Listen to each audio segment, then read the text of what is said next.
ജെട്ടിയൊക്കെ ഇട്ടിട്ട് ഇയാളാണോ ജെറ്റിലി? ജനിച്ചപ്പോ തന്നെ തൊട്ടിലിന്ന് ഇറങ്ങി വന്നോ? ഒറ്റക്കൊറ്റക്ക് മുട്ടാ വാടാ.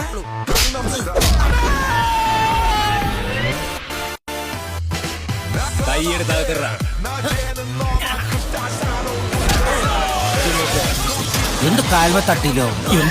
എവിടെ നോക്കാടാ വണ്ടി ഓടിക്കുന്നത്? ഞാനല്ല വണ്ടി ഓടിച്ച ഇയാളാ.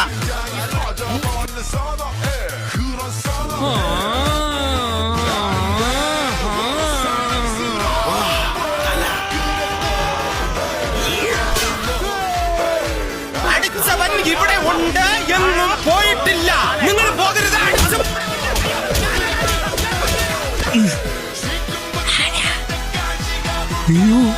എന്റെ ആരുമല്ല. മലയാളം അറിയൂ? അറിയാം. ഞാൻ വിചാരിച്ചു ഹിന്ദിക്ക് ചന്തി മാത്രം അറിയൂ. ചാന്ദിനിക്ക് ഹിന്ദി മാത്രം അറിയൂന്ന്.